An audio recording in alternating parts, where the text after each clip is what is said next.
추석 아침 새벽 5시였습니다. 저는 이미 일어나 부엌에서 차례상을 준비하고 있었어요. 나물을 무치고 전 반죽을 하고 과일을 깎았죠. 벌써 10년째 혼자 하는 일이었어요. 조상님, 올해도 저 혼자 차례 지냅니다. 작년에도, 재작년에도, 그 전에도 혼자였어요. 남편이 세상을 떠난 후 5년 동안, 그리고 그 전 5년 동안도 마찬가지였죠. 부엌 창문으로 어둠이 서서히 걷히고 있었어요. 새벽 공기는 선선했고, 마당에는 이슬이 내려 있었어요. 평화로운 아침이었죠. 저는 북어를 물에 불리고 시래기를 삶았어요. 명절 음식 준비는 힘들었지만 익숙한 일이었어요. 손이 저절로 움직였죠. 애호박을 썰고 당근을 채 썰고 표고버섯을 물에 불렸어요.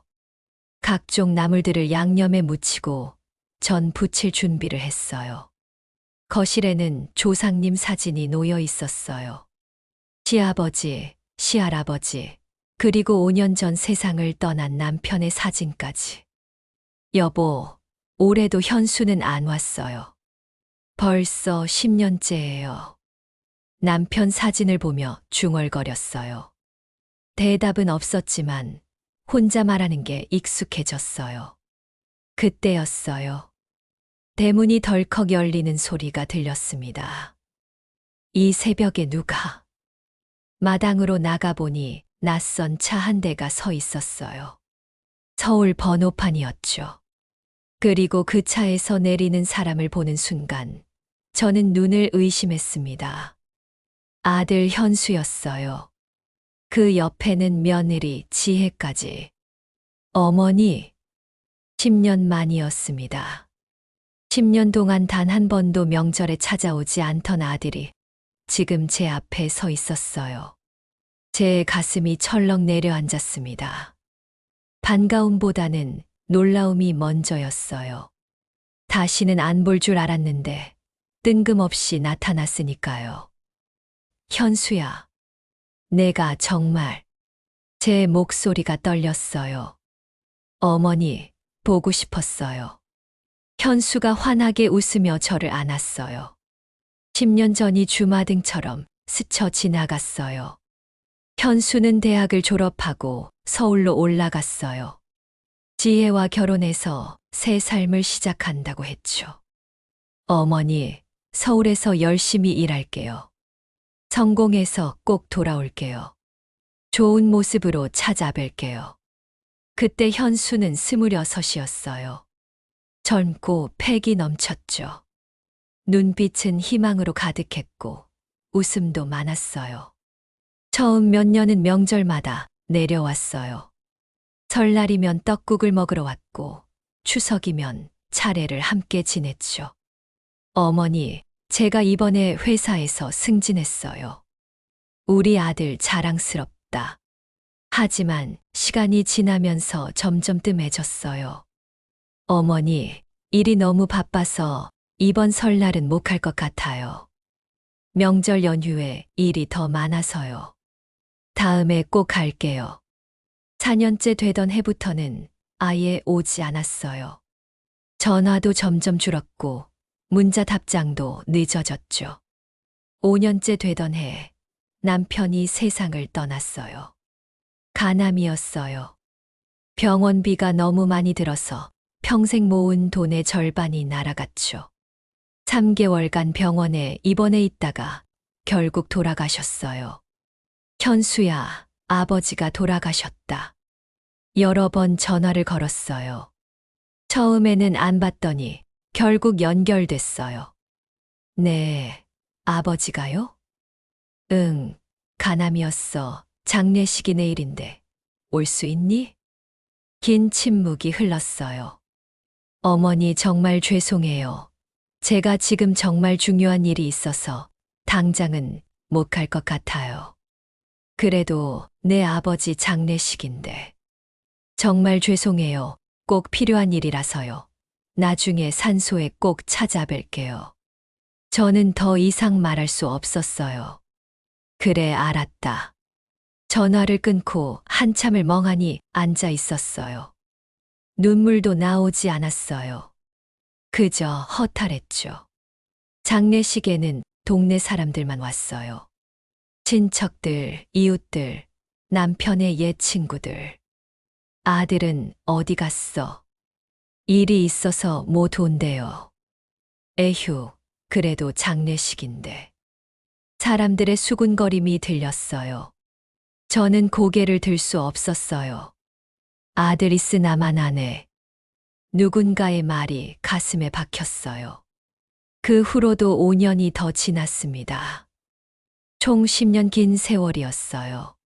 저는 혼자 밭을 일구고, 혼자 밥을 먹고, 혼자 명절을 보냈어요. 혼자 차례를 지내고, 혼자 설거지를 했어요. 현수의 전화번호도 바뀌었는지 연결조차 안 됐어요. 주소도 이사를 간 건지 편지를 보내도 돌아왔고요. 카카오톡 프로필 사진만 가끔 바뀌는 걸 보면서 아, 살아는 있구나 하고 안심했죠. 마을 사람들이 명절 때마다 물었어요. 현숙이네, 아들은 명절에 안 와? 응, 서울에서 일이 바쁘다고 하네. 요즘 젊은 것들은 다 그래, 우리 때하고는 다르지. 저는 쓸쓸했지만 이해하려 했어요. 시대가 변했으니까 젊은이들은 일이 바쁘니까. 내가 너무 기대를 많이 하나. 일이 바쁜 거겠지. 언젠가는 오겠지. 그렇게 스스로를 달래며 살았어요. 그런 아들이 10년 만에 추석날 새벽에 갑자기 나타난 겁니다. 어머니, 들어가요. 밖에서 그러시면 추우세요. 현수가 제 어깨를 감싸며 말했어요. 그래, 들어가자. 마을 사람들이 대문 밖에서 쳐다보고 있었어요. 어머, 현숙이네 아들 왔네. 10년 만이래, 웬일이야? 아침 일찍 왔네, 효자네, 효자야. 저는 복잡한 마음으로 집 안으로 들어갔어요. 집 안으로 들어선 현수와 지혜는 주변을 둘러봤어요. 어머니, 집이 그대로네요. 정말 하나도 안 바뀌었어요. 현수가 감회 어린 표정으로 말했어요. 그래, 그대로지. 저는 담담하게 답했어요. 거실을 보니 제가 준비하던 차례상 음식들이 흩어져 있었어요. 나물, 전 반죽, 북어, 과일. 어머니, 혼자서 이 많은 걸 준비하셨어요? 지혜가 놀란 표정으로 물었어요. 해야지, 차례는 지내야 하니까. 혼자 얼마나 힘드셨어요. 지혜의 눈가가 촉촉해졌어요. 저는 대답하지 않았어요. 뭐라고 말해야 할지 몰랐거든요. 도와드릴게요. 지혜가 앞치마를 두르며 부엌으로 향했어요. 저는 놀랐어요. 10년 전에 지혜가 떠올랐거든요. 10년 전 지혜를 처음 봤을 때가 기억났어요. 24살, 막 대학을 졸업한 도시 아가씨였죠. 명품 가방을 들고 하이힐을 신고 손톱에는 빨간 매니큐어를 발랐어요. 화장도 진했고 향수 냄새도 강했죠. 어머니, 안녕하세요. 첫 인사가 어색했어요. 어서 와라, 우리 집이 시골이라 불편할 텐데. 아, 네, 괜찮아요. 지혜는 불편한 표情을 숨기지 못했어요. 그해 추석, 지혜는 부엌일을 전혀 못했어요. 어머니, 저 요리해 본 적이 없어서요. 집에서 다 시켜 먹었거든요. 괜찮아, 천천히 배우면 돼. 며느라기, 나물 좀 무쳐볼래? 제가 조심스럽게 부탁했어요. 저 어떻게 하는 건지 모르겠어요. 그럼 애호박이라도 썰어볼래? 칼질도 잘 못해서. 지혜가 난처해했어요. 결국 저 혼자 다 준비했었죠. 그런데 지금 지혜는 능숙하게 칼을 잡고 있었어요. 지혜야, 내가 요리를 배웠구나? 네, 그동안 많이 배웠어요. 어머니, 뭐부터 도와드릴까요? 애호박 좀 썰어줄래? 지혜는 능숙하게 애호박을 씻더니 얇게 썰기 시작했어요. 두께도 일정하고 속도도 빨랐죠. 어머, 정말 잘하네. 저는 진심으로 감탄했어요. 헤헤, 그동안 연습 많이 했어요. 어디서 배웠어? 서울에서요. 생활하다 보니 자연스럽게 배우게 됐어요. 지혜가 쓸쓸하게 웃었어요. 그 미소에 뭔가 슬픔이 묻어 있었어요. 하지만 저는 묻지 않았어요. 거실에서는 현수가 청소를 시작했어요. 어머니, 먼지가 많이 쌓였네요. 제가 청소할게요. 네, 제가 해야죠. 현수는 걸레로 바닥을 닦고 창문을 닦았어요. 조상님 사진도 정성스럽게 닦았죠. 액자를 닦으며 현수가 중얼거렸어요. 아버지 정말 오래만이에요. 저는 그 모습을 보며 가슴이 뭉클했어요. 10년 만에 보는 아들의 모습이 낯설면서도 반가웠어요. 부엌으로 돌아가 지혜와 함께 전을 부치기 시작했어요. 기름을 두르고 불을 켰어요. 치익 소리를 내며 기름이 달궈졌어요. 어머니, 제가 부쳐도 될까요? 그래, 한번 해봐. 지혜는 반죽을 떠서 팬에 올렸어요. 동그랑땡, 애호박전, 버섯전. 능숙했어요. 뒤집는 타이밍도 완벽했고 색깔도 예쁘게 나왔죠. 정말 잘하네. 10년 전하고는 완전히 다르구나. 네, 어머니 사람은 변하나 봐요. 우리는 말없이 전을 부쳤어요. 고소한 냄새가 방 안 가득 번졌어요.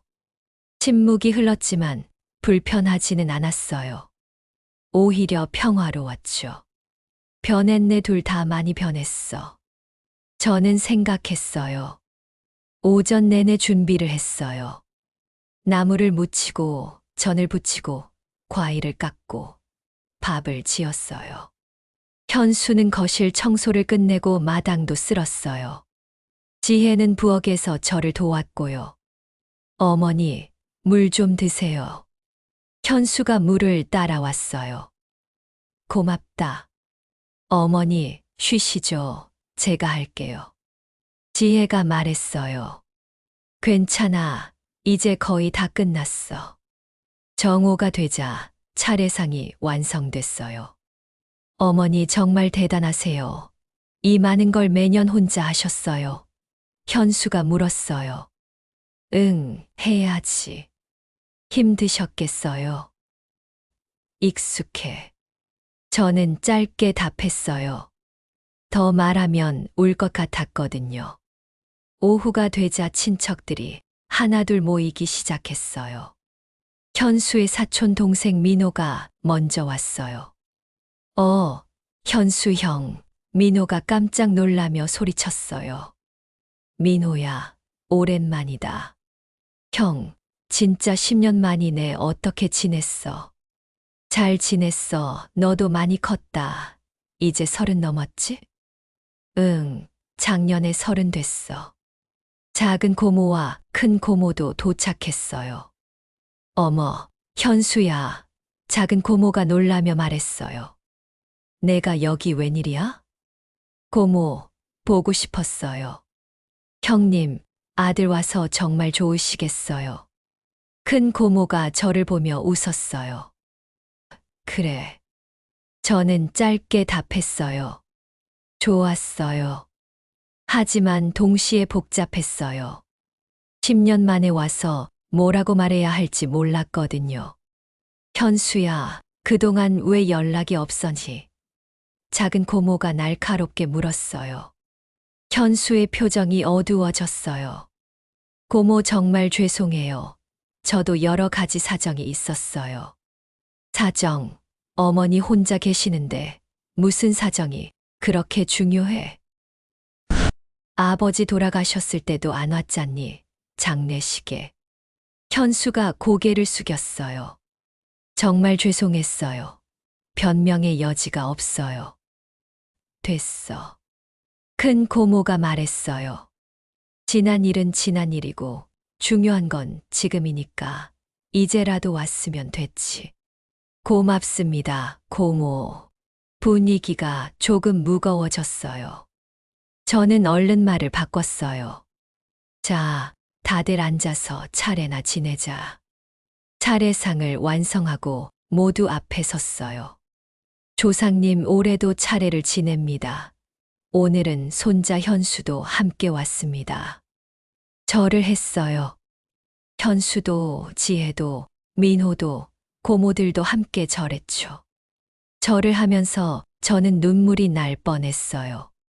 10년 만에 가족이 함께 차례를 지내니까요. 차례를 지낸 후 음복을 하며 식사를 했어요. 어머니, 요리는 역시 최고예요. 현수가 맛있게 먹었어요. 많이 먹어라. 저는 계속 현수 그릇에 반찬을 올려줬어요. 고모, 현수 형 많이 야위었죠. 민호가 말했어요. 그러게 고생 많이 한 것 같네. 작은 고모가 현수를 쳐다봤어요. 아니에요. 괜찮아요. 현수가 웃으며 답했어요. 하지만 그 웃음이 억지스러워 보였어요. 형, 서울에서 뭐 하고 지내? 민호가 물었어요. 현수가 잠깐 멈칫했어요. 이것저것 일하면서 지내. 구체적으로는? 프리랜서로 여러 가지 일하고 있어. 애매한 대답이었어요. 저는 아들의 표정을 봤어요. 뭔가 힘든 일이 있는 것 같았어요. 얼굴도 야위었고 손도 거칠어져 있었어요. 하지만 굳이 묻지 않았어요. 말하고 싶을 때 말하겠지. 지혜는 뭐 해? 큰 고모가 물었어요. 저도 일하고 있어요. 무슨 일? 식당에서 일하고 있어요. 힘들겠네. 괜찮아요. 적응됐어요. 식사를 하면서 자연스럽게 이야기를 나눴어요. 처음에는 어색했지만 점점 분위기가 풀렸어요. 현수야, 이번에는 좀 오래 있다가. 작은 고모가 말했어요. 네, 며칠 있다 갈 생각이에요. 그래야지 어머니랑 많이 이야기 나눠야지. 해가 저물고 친척들이 하나둘 돌아갔어요. 형님, 아들이 와서 정말 다행이에요. 작은 고모가 나가면서 말했어요. 응. 집에는 현수, 지혜, 그리고 저 셋만 남았어요. 어머니 저녁은 차례 음식 먹으면 되죠? 지혜가 물었어요. 그래. 조용히 저녁을 먹었어요. 말이 별로 없었어요. 며칠 있다 갈 거니? 제가 먼저 물었어요. 네, 어머니 며칠 있다 가려고요. 일은 괜찮고? 네, 추석 연휴니까 괜찮아요. 그래. 그날 밤, 저는 현수와 지혜를 안방에 재웠어요. 어머니 방을 들일 수 없어요. 제가 작은 방에. 현수가 말했어요. 됐다 오랜만에 왔으니 좋은 방에서 자거라 어머니는 작은 방이 편해. 하지만 됐다고 어서 들어가 자거라. 작은 방에 누워서도 잠이 오지 않았어요. 10년 만에 아들이 왔어요. 반가웠어요. 하지만 동시에 어색했어요. 변했어, 많이 변했어, 아들도, 며느리도. 무엇보다 두 사람 모두 힘들어 보였어요. 얼굴에 그늘이 있었거든요. 무슨 일이 있는 걸까?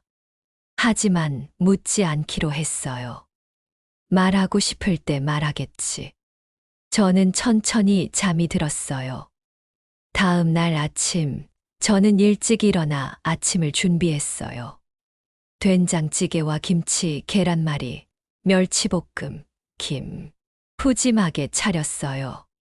어머니, 벌써 일어나셨어요? 지혜가 나와서 놀랐어요. 그래, 일찍 일어나는 게 습관이야. 제가 도와드릴게요. 괜찮아, 거의 다 됐어. 그래도 지혜가 상을 차리는 걸 도왔어요. 현수도 일어나 세수를 했어요. 어머니, 잘 주무셨어요? 응, 너희들은? 네, 정말 오랜만에 푹 잤어요. 아침을 먹으며 현수가 말했어요. 어머니, 오늘 아버지 산소 가도 될까요? 그래, 가자. 식사를 마치고 우리는 함께 산소로 향했어요. 산 중턱에 있는 조용한 곳이었죠. 소나무들이 둘러싸고 있고 전망이 좋았어요. 아버지. 현수가 무릎을 꿇고 절을 했어요. 아버지, 정말 죄송합니다. 장례식에도 못 갔고 그동안 한 번도 찾아뵙지 못했어요. 현수의 목소리가 떨렸어요. 눈물이 흐르고 있었죠. 불효자입니다. 정말 죄송합니다. 저는 현수의 어깨를 토닥였어요.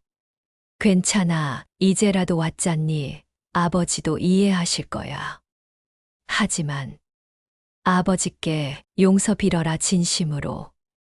현수는 한참을 산소 앞에서 울었어요. 지혜도 옆에서 함께 절을 했어요. 아버님, 며느리 지혜예요. 뵙지 못해 정말 죄송해요. 우리는 산소를 깨끗이 정리했어요. 풀을 뽑고 주변을 쓸고 제사상도 다시 정리했어요. 아버지, 어머니 잘 모시지 못해서 죄송해요. 앞으로는 자주 올게요.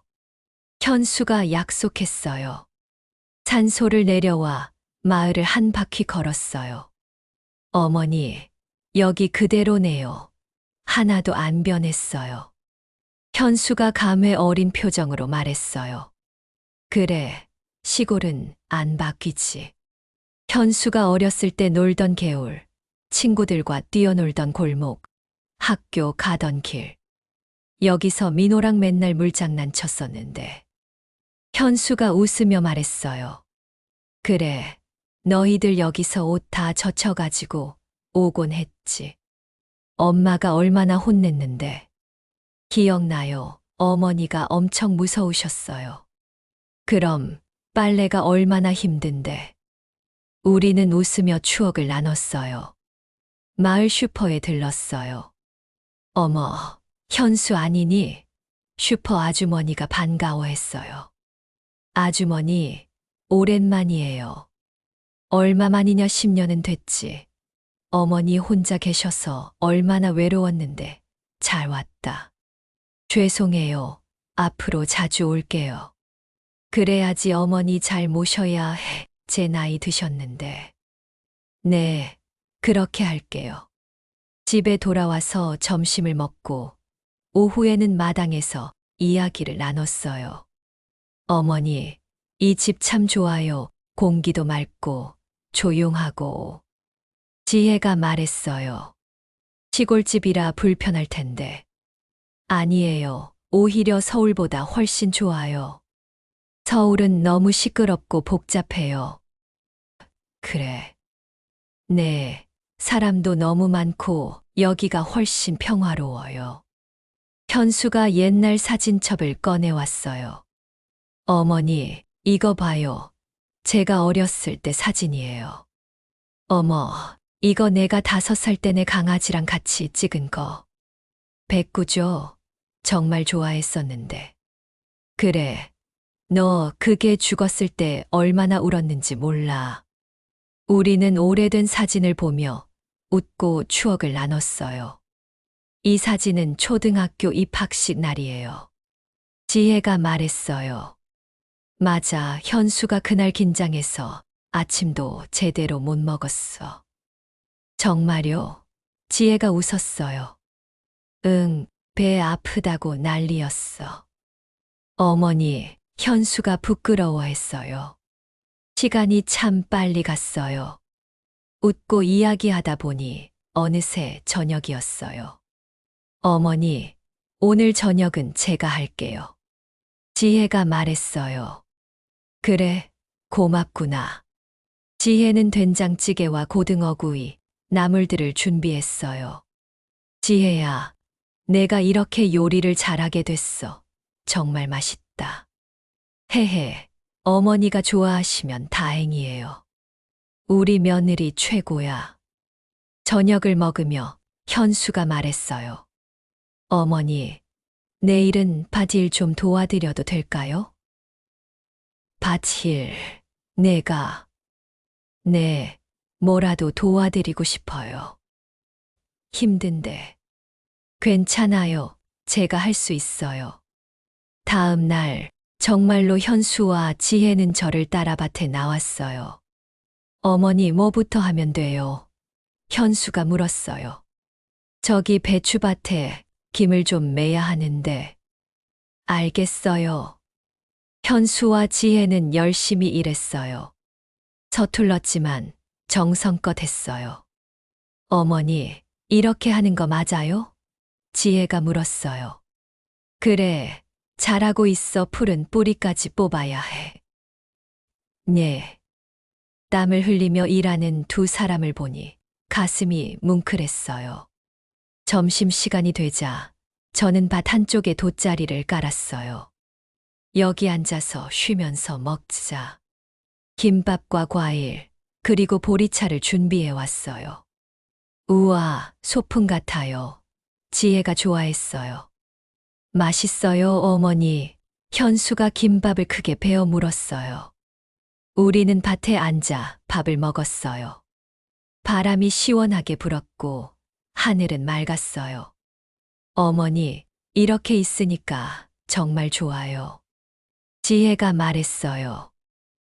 그래. 네, 서울에서는 이런 거 못 해봤거든요. 자연 속에서 일하고. 힘들지 않아? 아니요. 오히려 기분이 좋아요. 오후에도 조금 더 일을 했어요. 그리고 해질 무렵에 집으로 돌아왔죠. 어머니, 저희 도움이 됐어요? 현수가 물었어요. 그럼 많이 도움됐지. 고맙다. 앞으로 자주 와서 도와드릴게요. 그날 밤 샤워를 하고 저녁을 먹었어요. 어머니, 오늘 정말 재밌었어요. 지혜가 말했어요. 너희들도 힘들었을 텐데.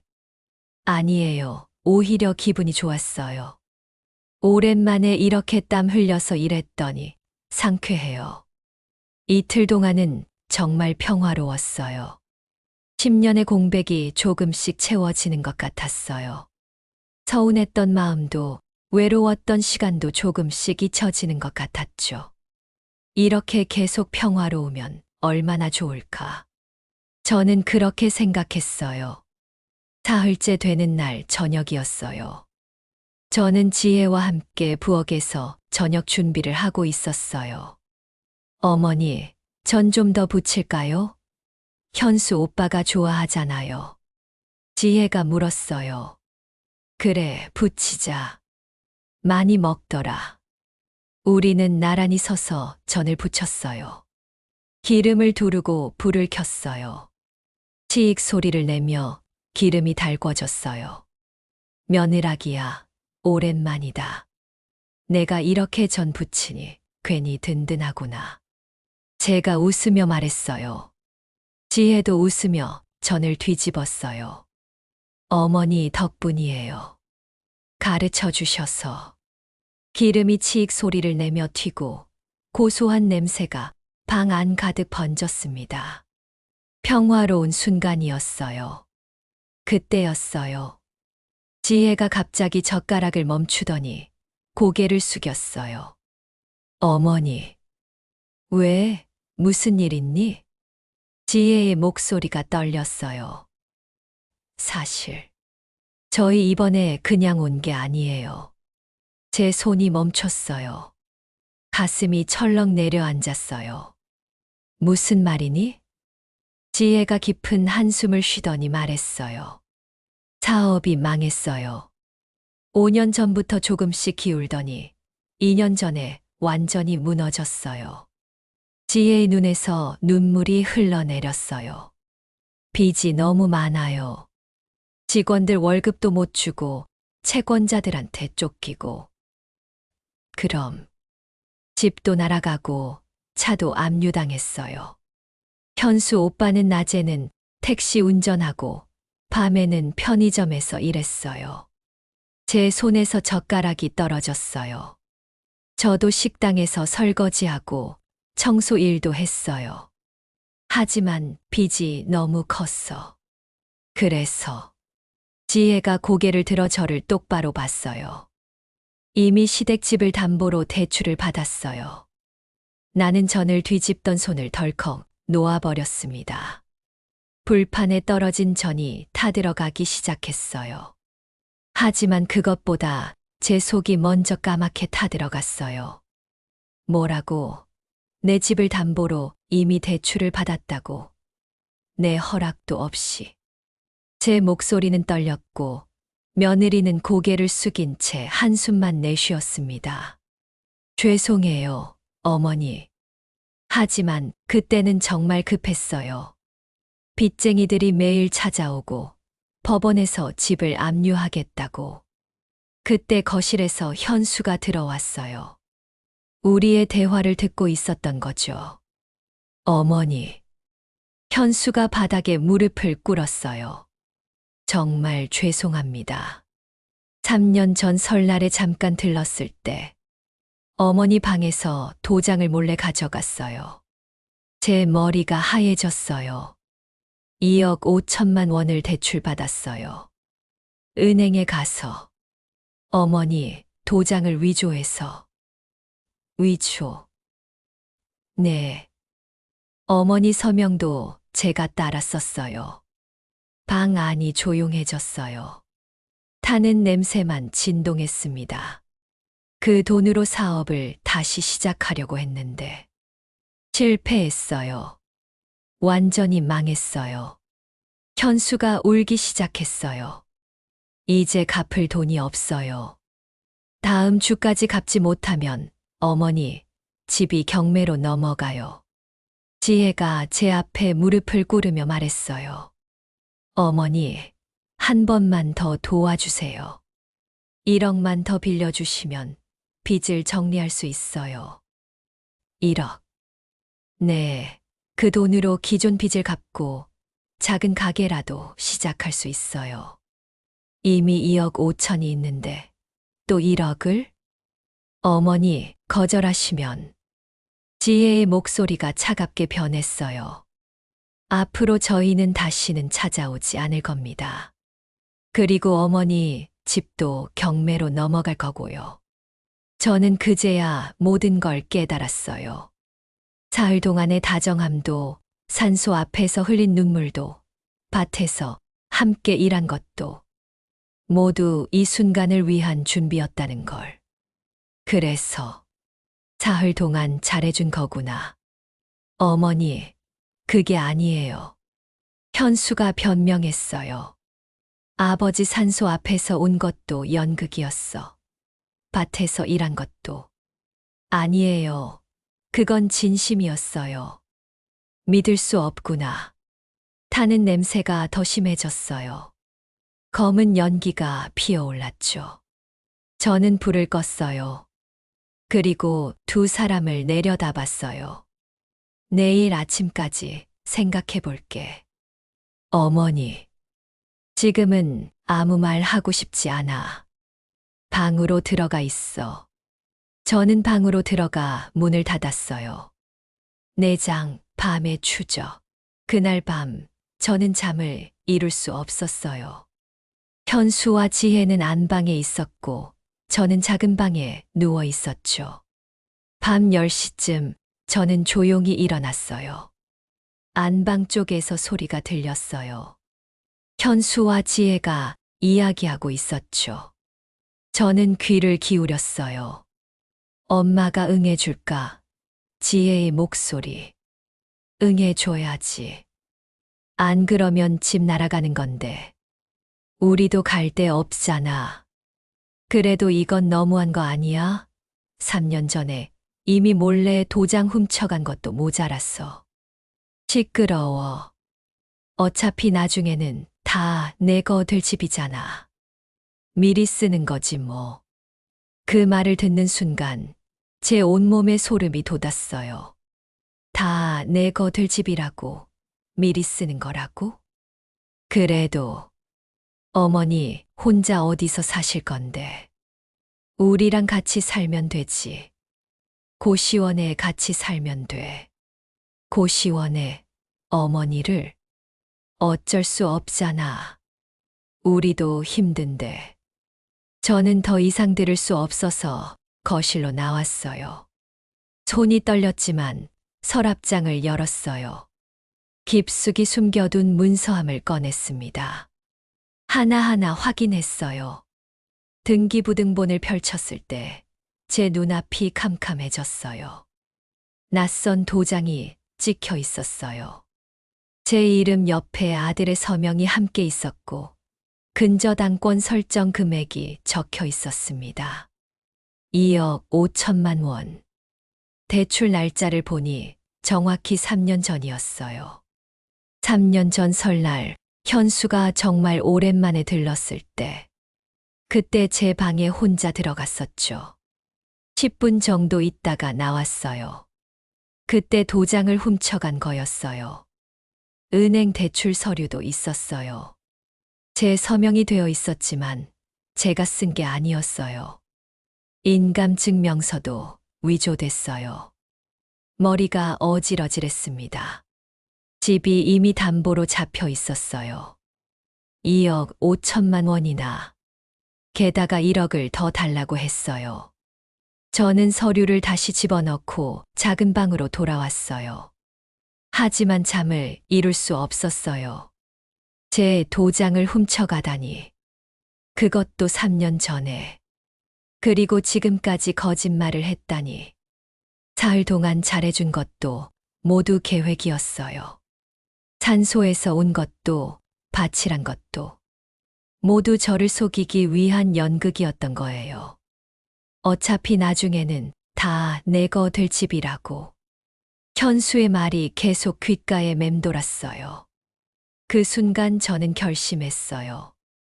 새벽까지 뜬 눈으로 지새우며 저는 계획을 세우기 시작했어요. 다음 날 아침, 저는 평소처럼 일어나 아침을 준비했어요. 어머니, 현수와 지혜가 조심스럽게 나왔어요. 앉아서 밥 먹어라. 저는 담담하게 말했어요. 어머니, 어젯밤 일은. 현수가 말을 꺼냈어요.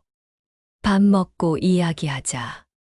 침묵 속에서 아침을 먹었어요. 식사를 마치고 저는 천천히 입을 열었어요. 밤새 생각해봤어. 네, 어머니. 두 사람의 눈이 저를 향했어요. 그래, 힘들다니 어미가 못할 일이 있겠냐. 어머니, 현수의 눈이 반짝였어요. 서류 가져와라. 도장 찍어주마. 정말요, 어머니, 지혜가 기뻐했어요. 역시 우리 어머니밖에 없어.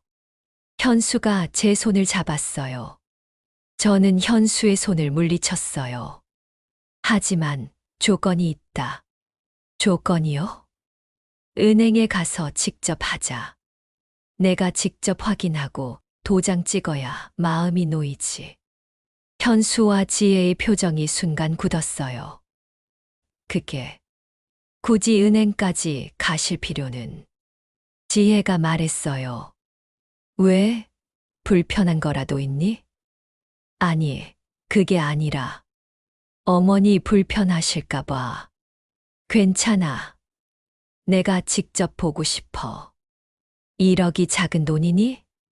현수가 당황하며 말했어요. 어머니, 서류만 주시면 저희가 알아서. 안 돼. 내가 직접 가야 해. 아니면 안 도와줘.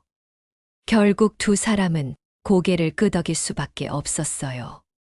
준비하는 동안 현수와 지혜는 계속 불안해했어요. 서로 눈빛을 주고받고 핸드폰으로 뭔가를 검색했어요. 뭔가 숨기고 있구나. 저는 확신했어요. 오후 2시 우리는 함께 읍내은행으로 향했어요. 차 안은 침묵이었어요. 현수의 손이 계속 핸들을 꽉 쥐고 있었고 지혜는 계속 손톱을 물어뜯었어요. 은행에 도착했어요. 어서 오세요. 무엇을 도와드릴까요? 직원이 물었어요. 현수가 입을 열려는 순간 저는 먼저 말했어요. 저희 애들이 우리 집 담보로 대출을 받았다지요. 네, 그러시다면 대출 추가 상담이신가요? 아니요. 저는 천천히 또박또박 말했어요. 오늘은 그거 전부 해지하러 왔습니다. 네, 직원이 놀랐어요. 제 도장은 위조된 겁니다. 경찰 불러주세요. 순간 아들과 며느리의 얼굴이 창백하게 질렸습니다. 어머니, 그게 아니라. 잠깐만, 현수가 벌떡 일어났어요. 어머니, 오해예요. 정말 오해예요. 지혜가 울먹였어요. 하지만 저는 차분하게 은행 직원을 쳐다봤어요. 제 서명도 위조됐어요. 3년 전에 제 도장을 몰래 가져가서 대출받은 겁니다. 저는 그 사실을 어제 처음 알았어요. 어머니, 제발, 이러시면 저희는. 현수가 제 팔을 붙잡았어요. 저는 현수의 손을 뿌리쳤어요. 손 치워. 3년 동안 거짓말했잖니. 사흘 동안 착한 척한 것도 다 계획이었고. 어머니. 은행 직원이 서류를 꺼내 확인하기 시작했어요. 잠시만 기다려 주세요. 확인해 보겠습니다. 직원이 서류를 대조하더니 고개를 끄덕였습니다. 확실히 필적이 다릅니다. 이건 명백한 위조네요. 그럼 경찰을 불러주세요. 어머니, 안 돼요. 저희 정말 갈 곳이 없어요. 지혜가 바닥에 엎드렸어요. 10년 동안 연락도 안 하다가 돈 필요하니까 와서 사흘 동안 착한 척했지. 그게 아니에요. 어차피 나중에는 다 내 거 될 집이니까 미리 쓰는 거다. 어젯밤에 한 말 다 들었어. 현수의 얼굴이 새파래졌어요. 들으셨어요? 그래. 다 들었어. 나 죽기만 기다리는 거지. 어머니, 그건 제가 화가 나서 한 말이에요. 진심이 아니었어요. 진심이든 아니든 이미 늦었어. 30분 후 경찰이 도착했습니다. 신고 받고 왔습니다. 무슨 일이십니까? 제 아들이 제 도장을 훔쳐가서 집을 담보로 대출을 받았어요. 제 동의 없이요. 경찰이 서류를 확인했어요. 피해자분이 어머니시고 가해자가 아드님이시군요. 네. 어머니, 현수가 울부짖었어요. 어머니, 제발, 전과자 되면 저희는 끝이에요. 너희가 저지른 일이잖니. 책임져야지. 어머니, 용서해 주세요. 단 한 번만요. 지혜도 울었어요. 하지만 저는 마음을 굳혔어요. 현수와 지혜는 그 자리에서 연행됐어요. 저는 그들을 따라 경찰서로 갔어요. 진술서를 작성하고 증거 서류를 제출했어요. 피해자분 가족이시니까 나중에 합의하실 수도 있으시죠? 경찰관이 물었어요. 아니요. 끝까지 갈 겁니다. 하지만 아드님인데 자식이라고 해서 모든 걸 용서할 수는 없어요. 잘못은 바로잡아야죠. 집으로 돌아오는 길, 작은 고모가 달려왔어요. 형님, 정말 고소하신 거예요. 그래. 하지만 현수가. 고모도 같은 일을 당하면 용서하시겠어요? 자기 도장 훔쳐가서 집 담보로 대출받으면? 작은 고모는 아무 말도 못했어요. 형님 말씀이 맞아요. 자식이라고 해서 그런 짓까지 용서할 수는 없지. 큰 고모도 왔어요. 형님, 고생 많으셨어요. 제대로 하셨어요. 그날 저녁, 저는 혼자 차례상을 물렸어요. 부엌엔 여전히 전 냄새가 남아 있었습니다. 그러나 그 냄새는 이제 배신의 상징이 아니었어요. 내가 끝까지 지켜낸 가문의 명예와 통쾌한 복수의 증거였습니다. 저는 타다 남은 전을 쓰레기통에 버렸어요. 이제 다 끝났어. 한 달이 지났어요. 현수와 지혜는 구속됐어요. 사기죄와 문서위조죄, 인장위조죄로요. 재판날, 저는 법정에 섰어요. 피해자분, 진술해 주세요. 저는 천천히 일어났습니다. 저는 10년 동안 아들을 기다렸습니다. 제 목소리가 법정에 울려 퍼졌어요. 명절마다 혼자 차례를 지내고 남편 장례식에도 아들이 없었어요. 그래도 이해하려고 했습니다. 바쁘겠지, 힘들겠지 하면서요. 그런 아들이 10년 만에 찾아왔을 때 저는 정말 기뻤어요. 사흘 동안 함께 있으면서 10년의 공백이 채워지는 것 같았습니다. 하지만 그 모든 게 거짓이었어요. 제 집을 노리고 제 도장을 훔치고 사흘 동안 연극을 한 거였어요. 현수가 고개를 숙이고 있었어요. 자식이라고 해서 모든 걸 용서할 수는 없습니다. 잘못은 바로잡아야 합니다. 검사가 말했어요. 피고인들은 피해자의 친모이자 시어머니라는 신분을 악용해 계획적으로 범행을 저질렀습니다. 피해자는 70대 노인으로 평생 일해서 모은 유일한 재산인 집을 잃을 뻔했습니다. 현수의 변호사가 반박했어요. 하지만 피고인들은 사업 실패로 극심한 어려움을 겪었고 어쩔 수 없는 선택이었습니다. 또한 피해자는 피고인의 친모로 가족 간의 일입니다. 판사가 저를 보며 물었어요. 피해자분, 합의 의향은 없으십니까? 없습니다. 가족인데도요? 가족이라서 더 용서할 수 없습니다. 가족이기에 더 큰 배신이었으니까요. 판사가 고개를 끄덕였어요. 2주 후 판결이 나왔습니다. 현수는 징역 1년 6개월, 지혜는 징역 1년. 집행유예 없이 실형이었어요. 집으로 돌아오는 길, 마을 사람들이 말했어요. 잘하셨어요. 자식이라고 그런 짓까지 봐줄 수는 없지. 당신 집 지키셔야죠. 저는 고개를 끄덕였어요. 집에 도착해서 저는 조용히 앉아 생각했어요. 잘한 걸까? 후회는 없었어요. 하지만 가슴은 아팠어요. 그래도 제 선택이 옳았다고 믿었어요. 1년이 지났어요. 저는 여전히 혼자 살고 있어요. 밭을 일구고 차례를 지내고 평범한 일상을 살았어요. 현수는 교도소에서 편지를 보내왔어요. 첫 편지가 왔을 때 저는 한참을 망설였어요. 결국 읽었어요. 어머니, 정말 죄송합니다. 저는 여기서 매일 반성하고 있어요. 제가 왜 그런 짓을 했는지, 어머니께 얼마나 큰 상처를 드렸는지. 이제야 알겠어요.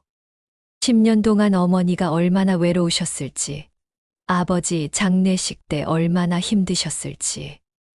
늦게 깨달아서 죄송합니다.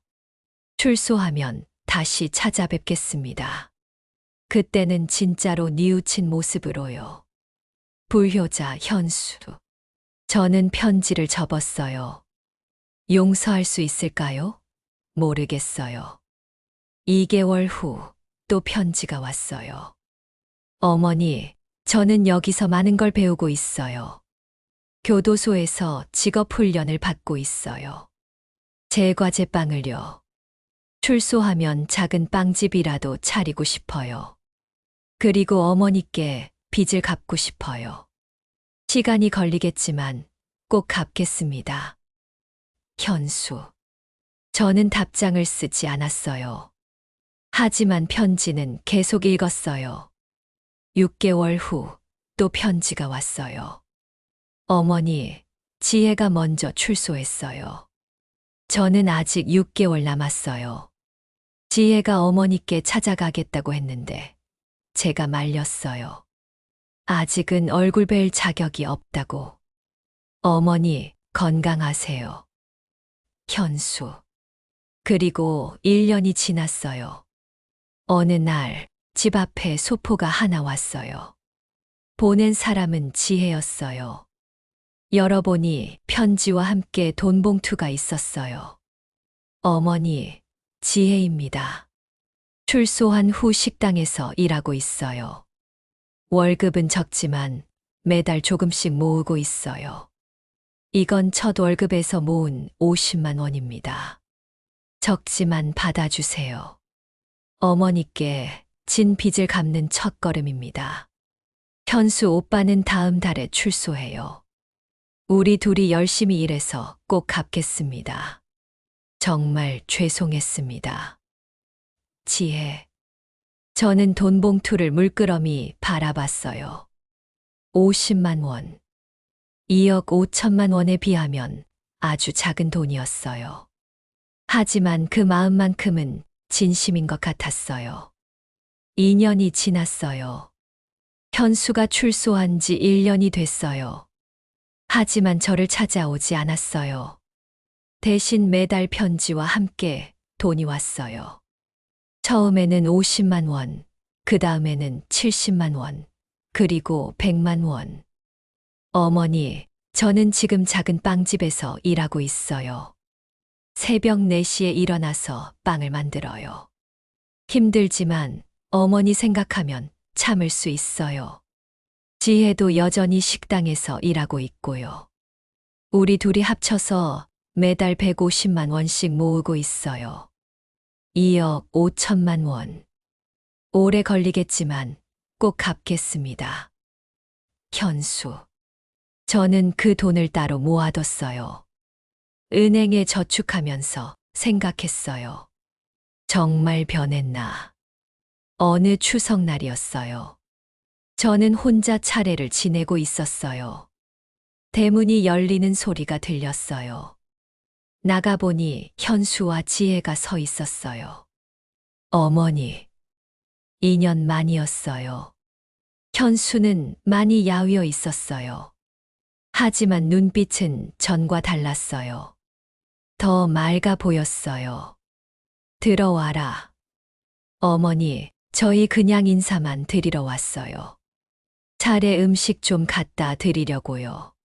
현수가 음식 보따리를 내밀었어요. 직접 만든 빵이에요. 어머니 드시라고. 저는 받았어요. 들어와서 차례 지내고 가거라.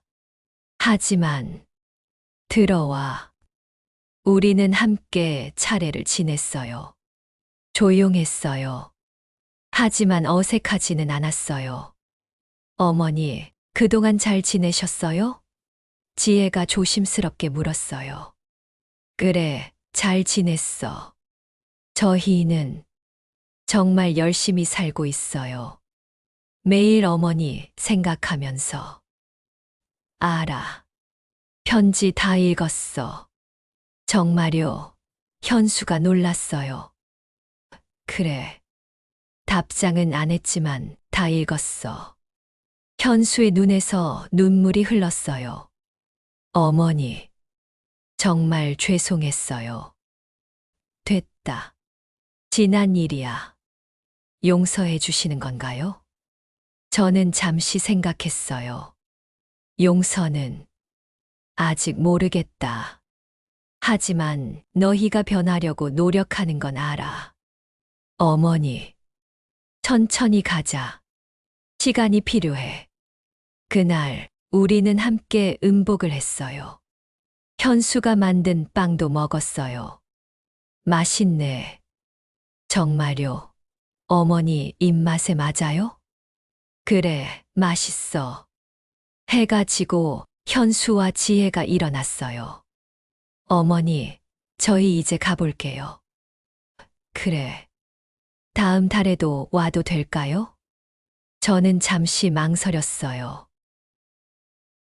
그래. 와라. 감사합니다, 어머니. 에필로그. 3년이 지났습니다. 현수와 지혜는 매달 저를 찾아와요. 차례도 함께 지내고 바칠도 함께 해요. 그리고 매달 150만 원씩 꼬박꼬박 갚고 있어요. 지금까지 모은 돈이 5천만 원이 넘었어요. 어머니, 이거 받으세요. 현수가 통장을 내밀었어요. 뭐야, 이게? 5년간 저축한 거예요. 5,400만 원이요.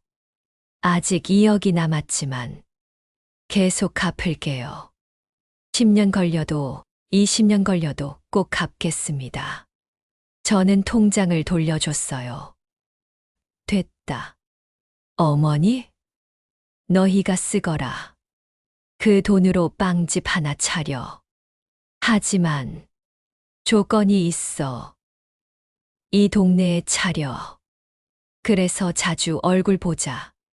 현수가 울먹였어요. 어머니.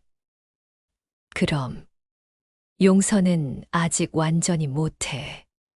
하지만 기회는 줄게. 진짜로 변했는지 보고 싶으니까. 어머니, 현수가 저를 안았어요. 고맙습니다, 어머니.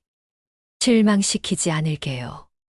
6개월 후 마을에 작은 빵집이 생겼어요.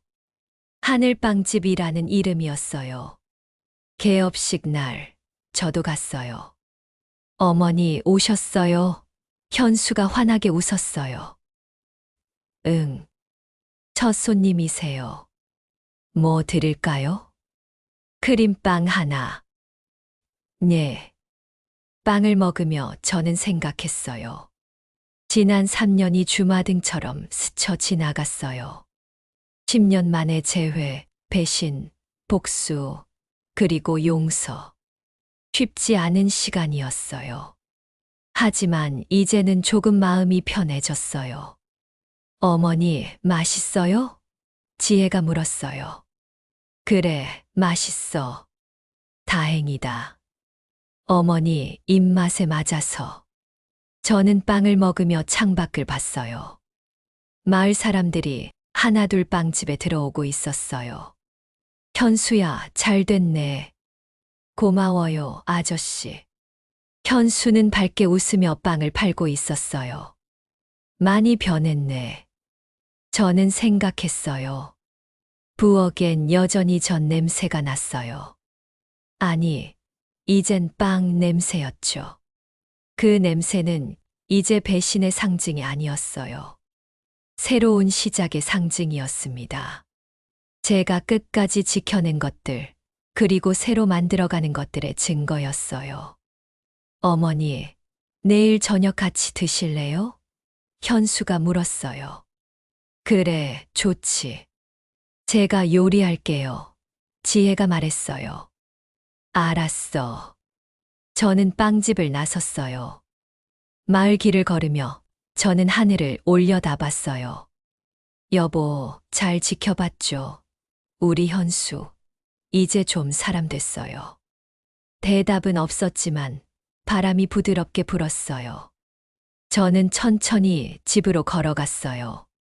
가슴은 여전히 아팠지만 조금은 가벼워진 것 같았어요.